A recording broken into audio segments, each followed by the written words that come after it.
Oh my gosh, do we have a lot to talk about? And obviously, Bellator had 2 events this past weekend, both of them in Hawaii. Solid shows. How about Patchy Mix winning the $1 million, scoring the knockout over Rafion Stotts, who I rate very highly. But I mean, that was like a classic Jose Aldo knee thrown like a jab, just like poof, chabang, knocked him out. Incredible. He's now the Grand Prix winner, and we suspect will face the winner of Sergio Pettis, which is who is fighting Patricio Pitbull at 135 in June, which is a massive fight, and it feels like it's not being talked about enough, if I'm being honest. So big win for him. Liz Carmouche's, I don't know, 3rd, 4th chapter as a champion in Bellator has been incredible. She was successful, victorious on Friday.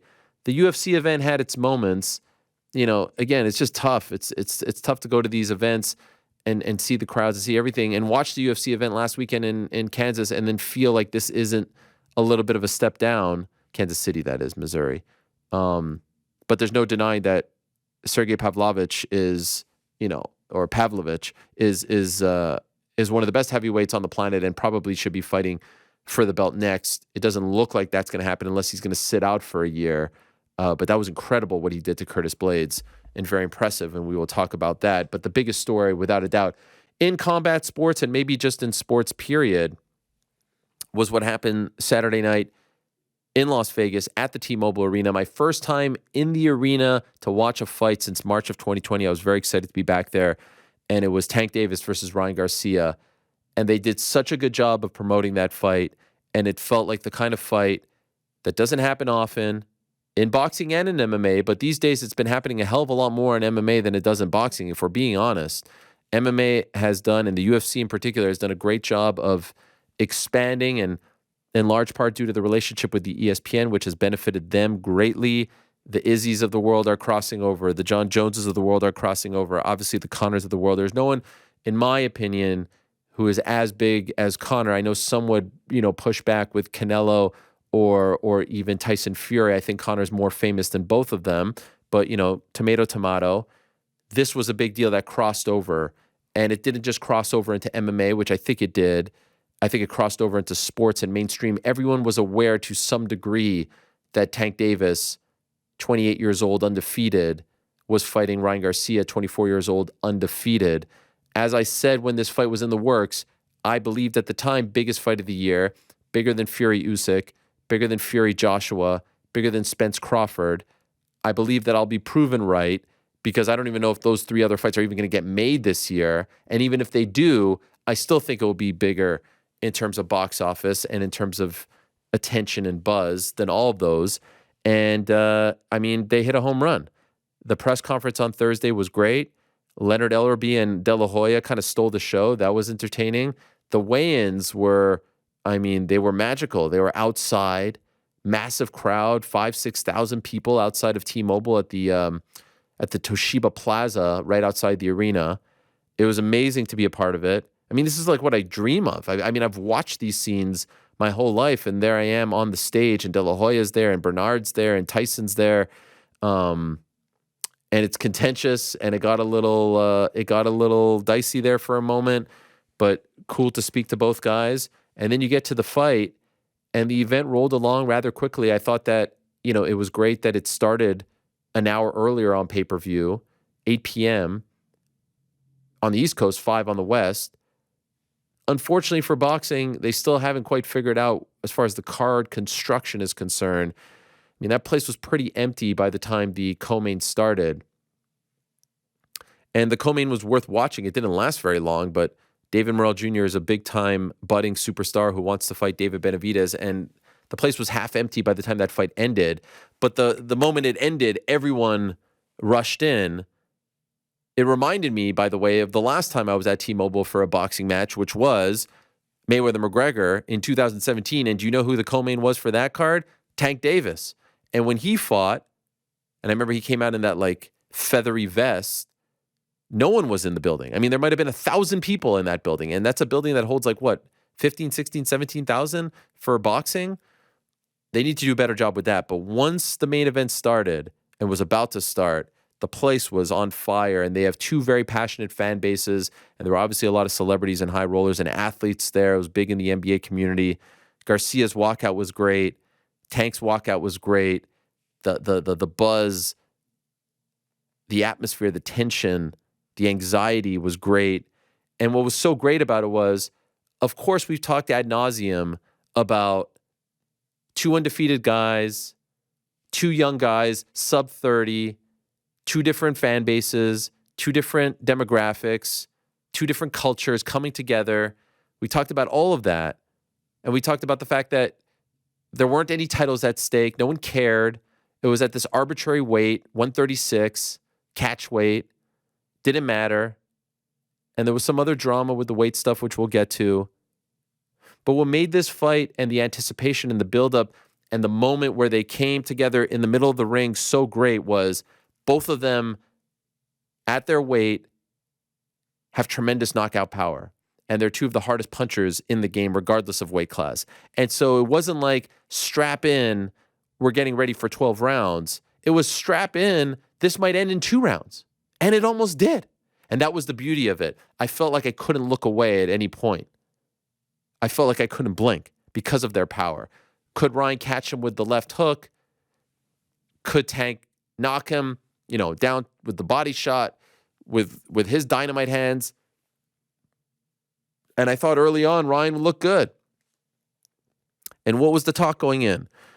Tank starts slow. He, as the boxing pundits like to say, downloads the data or the data, depending on which way you like to roll. And it's up to Ryan to start quickly and control the pace and set the tempo and bring the fight to him. And he did. The first round, I thought he won it.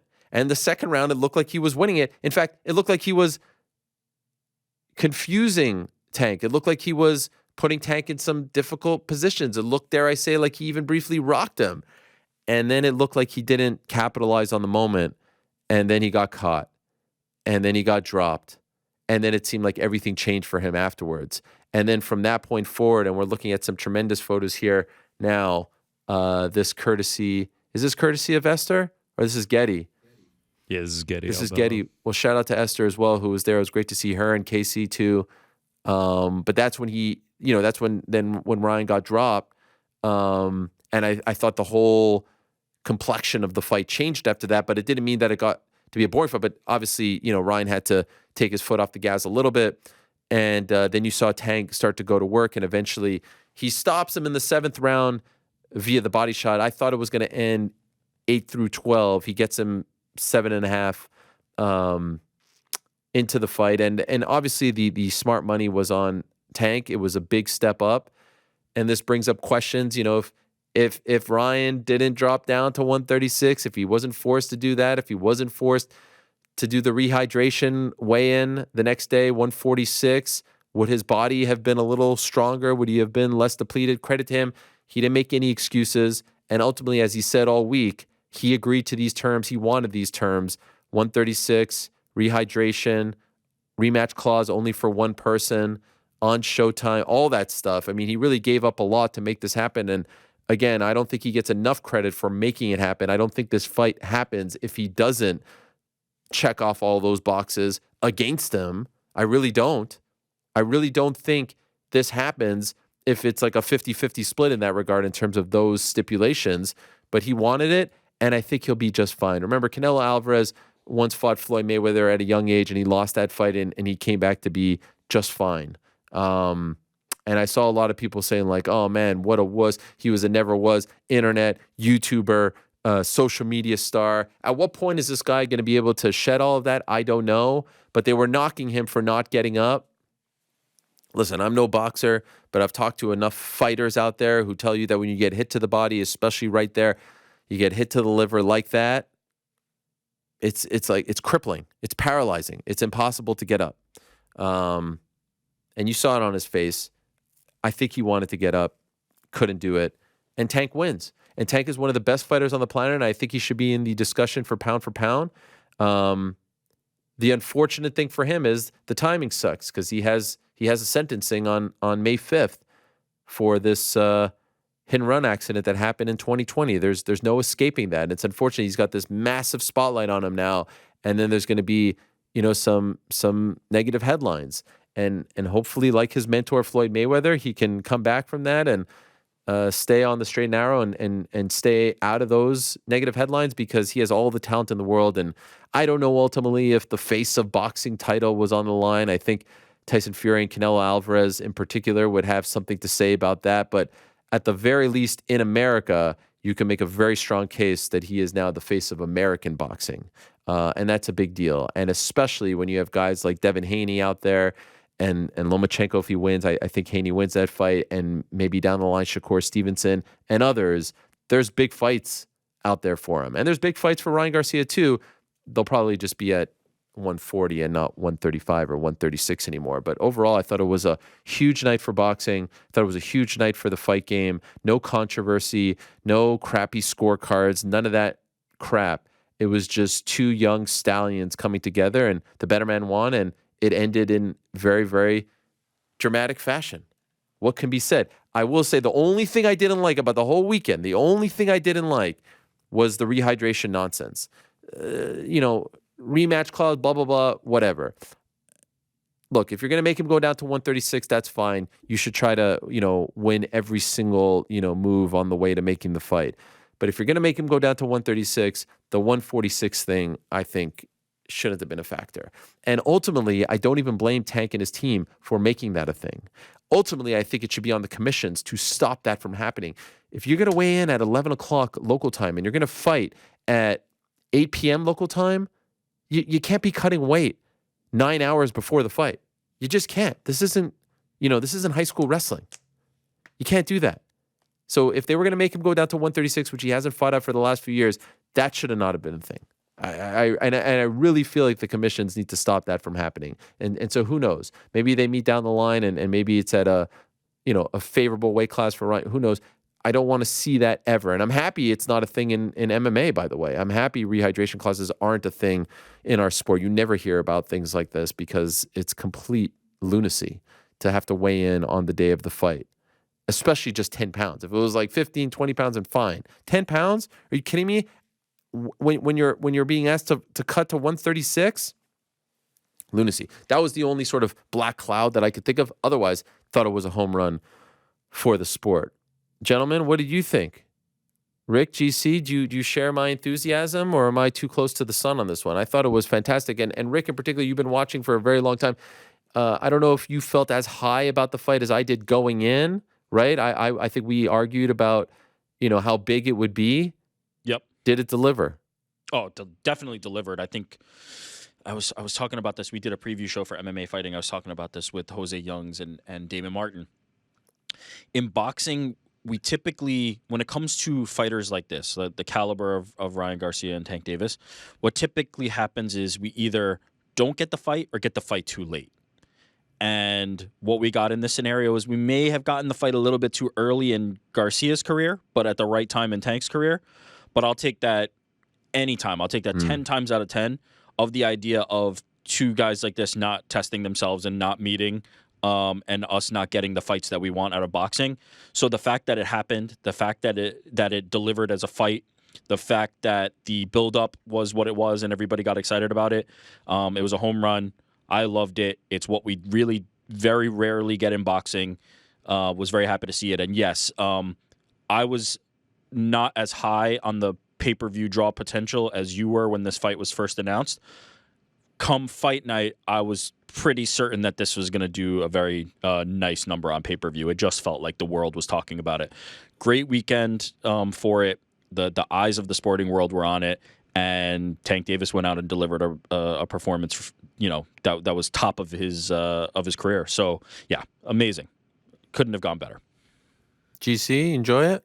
Oh, loved it. Loved everything about it. I mean, we talked about it beforehand. Like, it had the big fight feel. Like, I was driving around on either Thursday or Friday, and I was hearing radio advertisements for it. Like, I just feel like you never hear that unless it's that big fight, and then just everything surrounding it. The fact that people that aren't normally into boxing and combat sports are talking about it. You've got all the celebrities showing out for it. Like, it really felt like one of those massive fights leading up to it.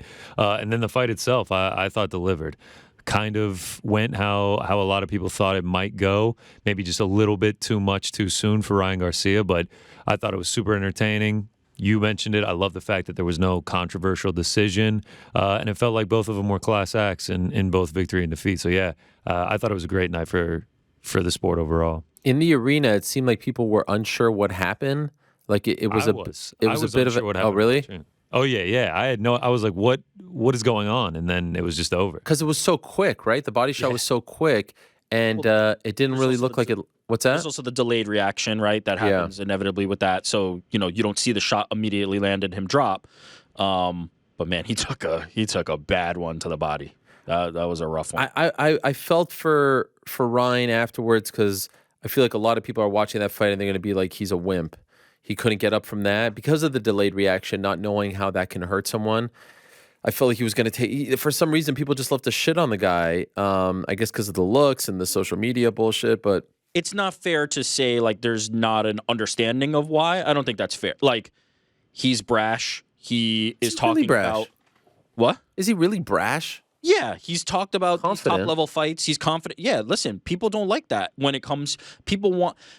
Here's what I'll say. People think they want these like humble champions that only go out there and I'm just here to, put on my hard hat and go to work. They really don't want those people. Ultimately, those are not the characters that end up being everybody's favorites and succeeding. But they want to feign that and pretend that they want that humbleness. But they also love to break him down. The same way, if he would have won, they would have built him up. They would have said, he's the man. He's the greatest ever. Oh, my God, he beat Tank Davis. The moment he slips, they're ready to break him down. But I think part of that is also him. Like, he has a profile that is outsized for the resume that he's achieved and what he's done in this sport. That those accolades are probably more deserved for somebody like Tank. But that's not his fault. That's taking advantage of the system and getting into big fights. And I don't think he's done anything wrong. I think his career has been handled spectacularly from that aspect. But yeah, people want to tear him down, and I understand why. I don't think it's like surprising. Impossible to know for sure, but what do you think? Do you think that if he didn't have to weigh in at 146? I can't. I don't know. I don't know. It's a tasty little storyline, though, right? Either that or the fact that there was a mole in his camp. I'm not sure which is tastier. I mean, that one I'm like... What is that? I'm just so over the idea. This happens in boxing. The like controversy with Bernard Hopkins touching Tank the Davis, testosterone? Yeah, some people were like, he'd be putting cream on him. He would fail the test. Like, boxing is very ripe for these types of things. I kind of love it, to be honest. The conspiracy theories and all this stuff kind of comes. As far as the weigh-in stuff, would I have liked to see it without hydration? Sure. Like, obviously, I think that's better than worse. But at the same time, I think Ryan had the most salient point on this is I signed the contract. I knew what I was getting into. Deal's a deal. I made my deal, and if we want to stick to like deals and things like that, Tank Davis has a claim to Ryan Garcia's purse if he wants it. So I think it's good to like leave some of those things. I agree with Conor, by the way. Those things are so dumb, and they never come to fruition. Never. Has it come to fruition once? Is there an example of it once happening? I believe that Jake Paul would do it. I'll say that. He's offered this a few times. I believe in my heart of hearts 100% that Jake Paul would do it because his boxing is not his sole means of income. Like, he's not counting on these opportunities. I think this is all gravy for him. I truly believe if he made a bet with somebody, he would give away his purse. Most people are not in his position and not. But wait, didn't he make that bet with Tommy Fury? No, because Tommy didn't do it. Signed any contract. Yeah, but didn't freaking John Fury come out and be like, "Hey, you can't." That's not Tommy though. He said. But either way, the point is, yes, they're extremely silly. They're extremely silly, and they don't like guys keep their money. Like this is silliness. Honestly, I don't even want like Ryan Garcia should be paid for that. Like I don't even. This doesn't even up the stakes for me. In like the idea of Ryan Garcia or anyone walking away from a fight with nothing because they made a stupid bet is depressing. It's an all or nothing thing. It's like how committed are you? How sure are you going to win? You're so sure that you're willing to risk all your money, but like at the end of the day, I'm glad it never happens. I'm glad it never actually comes to fruition, and we can move on from it. Did you guys see that clip of Conor and Ryan Garcia's locker? Yes. Oh yeah, I've watched it 15 times. What's the best part of it? Everything. I actually like. I wanna do a deep dive on it later. The best part of it is the phantom dap. There's a guy when he's like, I want to see the rematch. That I can never see the guy. The hand just pops out of nowhere. Really? Conor daps him up as he's full rant. Yes, I need to actually break it down. Can you break it down right now on Twitter? I don't have the video ready to go. But like I couldn't stop watching it. Like if you go back and watch, there's a guy. I can't see the guy. All I see is a hand pop in. Connor's mid screaming in Ryan's face about how he wants to see the rematch. Perfectly executes the dap and moves on. I couldn't stop watching the video. I have a favorite part. My favorite part is him leaving like a senator. Like just he's kissed the baby and now he's gone. And he's like, God bless everybody. Thanks. It was great to be here and I'm out of here. That was my favorite. What do you think Ryan is thinking in that moment? That's cool. He liked it because I saw some other people be like, Connor, get out of here. Like, man, like I think Ryan liked it because he posted it. I think, right? Didn't he post it? He posted it. Yeah, I think it's a cool moment for him. That's a low moment for Ryan and a dude who's like on top of the combat sports world. We just, you just referenced it. Like Connor is still the biggest draw in combat sports, bar none. Is coming back in the locker room. He could be in Tank's locker room. Sure. Being like, great job, champ. He ain't going to Mayweather's locker room, even though I don't know what the relationship is between them. But yeah, he was there with. Well, yeah, he also. I saw him with Floyd Senior. He was there with Floyd Senior, so I don't think the outfit was great. Connor was everywhere. He was on the tables. Like when he emerges, he emerges. What's so funny about it is he was on camera for let's say a total of 2 minutes, talking very quickly. Yeah. For a total of 2 minutes and made infinite headlines. Oh my gosh. He was in Ryan's locker room. I thought it was cool, man. I thought it was really cool for a dude who is as big of a celebrity and a star as he is to come back there, and I'm sure Ryan appreciated it. Otherwise, I don't think he would have posted that if he didn't. Use the faces of the sport. He's up 1-0. We get the shadow box too. Like, I'd love to see you run it back. Oh yeah, with Floyd Senior, he's like pop, pop, pop, pop, pop, pop. Six jabs. Throw him out there. Like the bright orange suit, and like the video of him at the tables too. Like there's just so many people around, and it looks like he's kind of annoyed by like everyone being I would around. imagine. Well, then they ask him a question about it, and he goes on this like very long explanation of why he loved the fight so much, and he was like super nice about it. I didn't even know he was going to be there. I would have linked up. I'm rewatching the video now. I need to get it in the system. Yes, please. The DAP is. Is it going to be? Because the other thing is like we just throw out. Oh yeah, he should fight Haney next. Haney's ESPN. He's top rank, at least for now. Is that possible in New York, Rick? It's possible, but this is why what happened on Saturday is so special. Okay, so they asked me this on the pre-show, and shout out to Brian Campbell, had a great job working with him all weekend.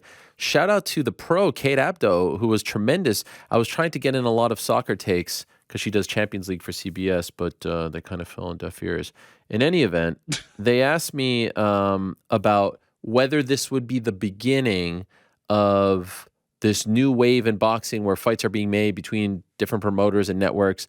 I said short-term yes, long-term no. They'll always resort back to sticking to their own. PBC will, do PBC fights and Matchroom and Golden Boy, etc.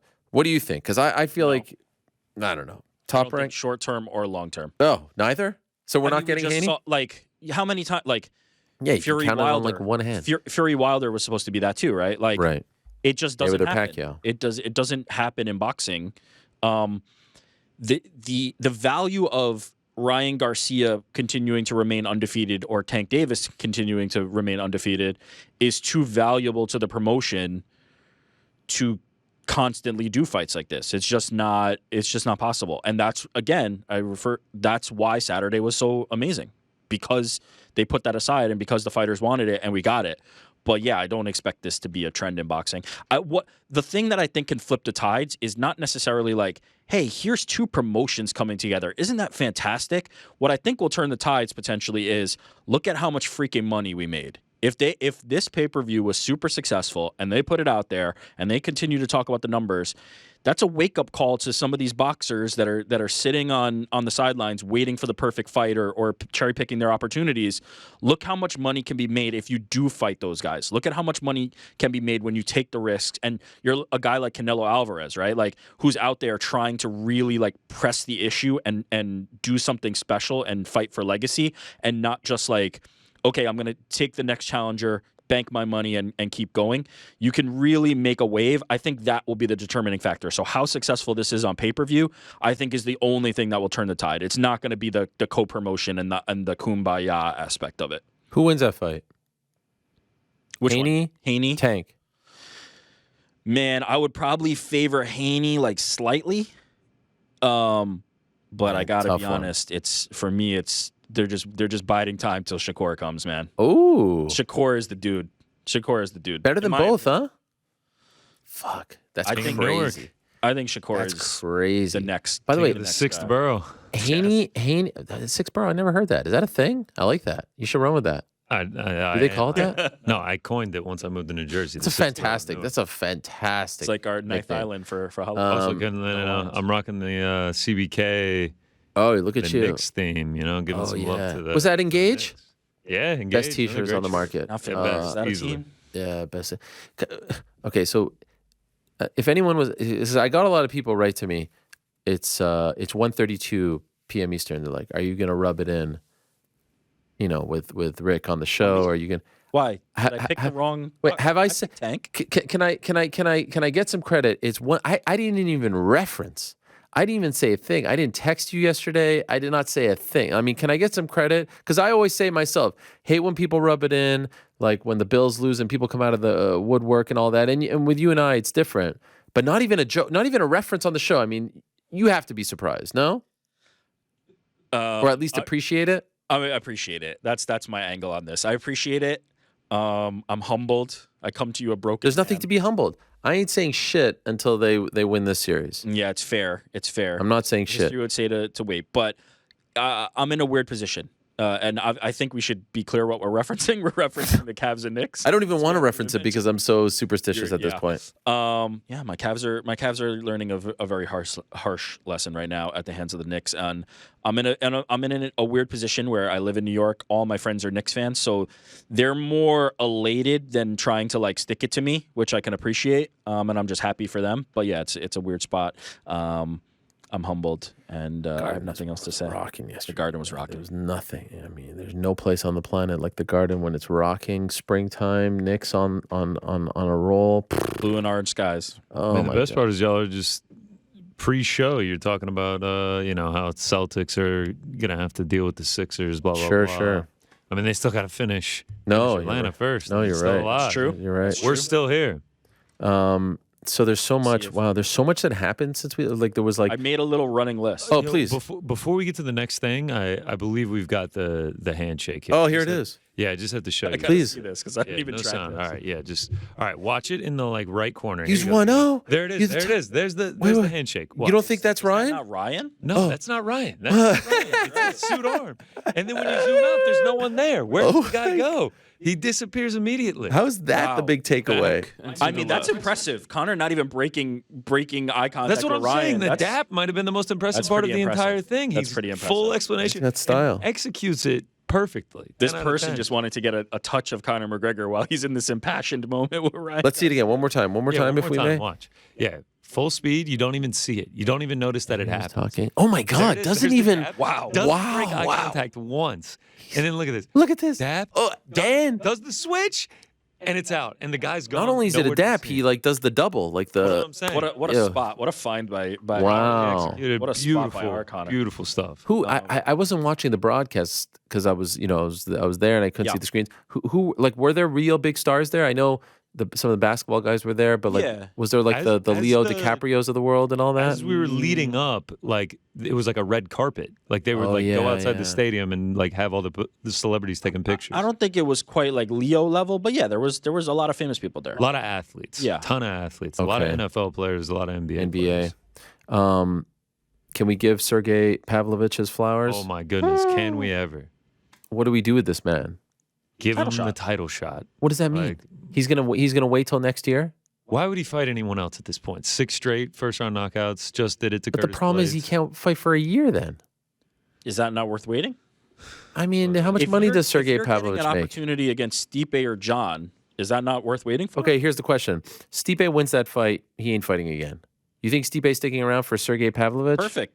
Now Okay. I get an interim, Sure. a vacant Why title would he shot. stick around for Sergey? The question is, does John stick around? I'd love to see it. Is it big enough for John? I would wait at the opportunity. I would wait to find out if he sticks around. What's the rush? Like, what? Money, just money. I'm just talking money. Like the guy's Yeah, got. I'd wait. Imagine someone telling you you're not going to earn a living for a year now. He did lose all his money at the casino. Yeah, he was at the Oh, what a slot legend, huh? He was at the Jeez slots, Louise. just sitting there just like a robot. just Sergey fucking- Slots on a Saturday. Oh, love that. Sergey Slots. I think more likely is the UFC comes calling, right? Like, hey, like it's Backup just gonna be fighter? too long. He's already been the backup fighter. No, not backup fighter. Fight somebody else. Like it's gonna Cyril Gane, something like that. And he might take it. And he might take it. But if I was in his position, if I was his manager, I just don't see the upside. If I'm not mistaken, he came out and said he was going to wait for the title shot. I would wait. I know, but does he realize that I mean that fight, his title shot, isn't happening until this time next year. If those two guys are fighting in November at MSG, the winner, the only chance he has, which is a shitty scenario, is if the winner vacates the title, and then they could just run another title fight in December or something Right like away, that. yeah. Otherwise, here's what I think we're going towards. I think one day we're going towards a Tom Aspinall Sergey Pavlovich title fight. That's what I think we're moving towards, like the new sign era, me up for that. right? That sounds incredible. So you're saying no matter what, Stipe or John is done, and that's for the title after. Feels like that's the direction we're going. I'm not convinced that John Jones is going to retire after the Stipe fight, if I'm being honest. I still think that he thinks that he's got some money left to make, and what else is he going to do if not fight? But, I mean, Sergey, 30 years old, fighting like that, I don't want any part of him. I don't know. If I'm John, I don't know how much that fight scares me, if I'm being honest. I'm not suggesting That's gotta scare. scare you a little. I'm not suggesting scare. Is Scary the guy. juice worth the squeeze? The legacy. I mean, John Jones cares about his legacy, right? Let's start there. When the GOAT Habib talk started up, like he took that personally. It was the MJ meme. Like he was not a fan of the conversation that was happening around Habib. You beat Stipe, you add a few more title defenses on that, maybe even if it's Love to one or see two it. more. I'd love to see John versus Tom and John versus Sergey. You're now in a stratosphere that's like you can't be touched ever. You're Like, right. he's gone. Right.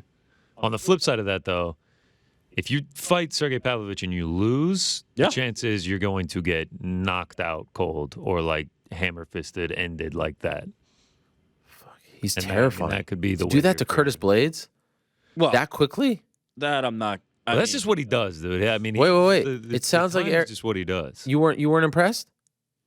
If you told me Curtis Blaydes is going to stand and strike with Sergei Pavlovich, like that's how the fight's going to go. Like I'm not tough, dude.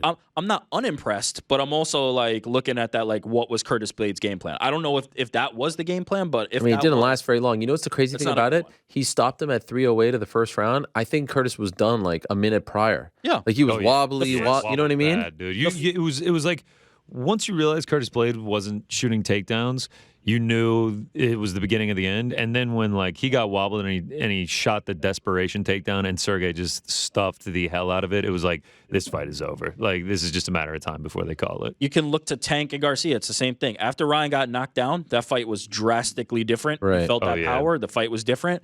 Same thing. Curtis Blaydes felt that power, and that was that. That was done. He Man. shot one desperation takedown, and that was it. And a quick side note: I was out at a bar watching the fights and everything to talk about how big the Gervonta Davis fight was. They actually had UFC on in a corner, like in just one corner TV. They had the Apex on, and I was watching Pavlovich Blaydes. I was going crazy, like just because of how big the implications are in the heavyweight division. Everyone looked at me like I was crazy. They're like, "What is this dude even watching? Like, why is he?"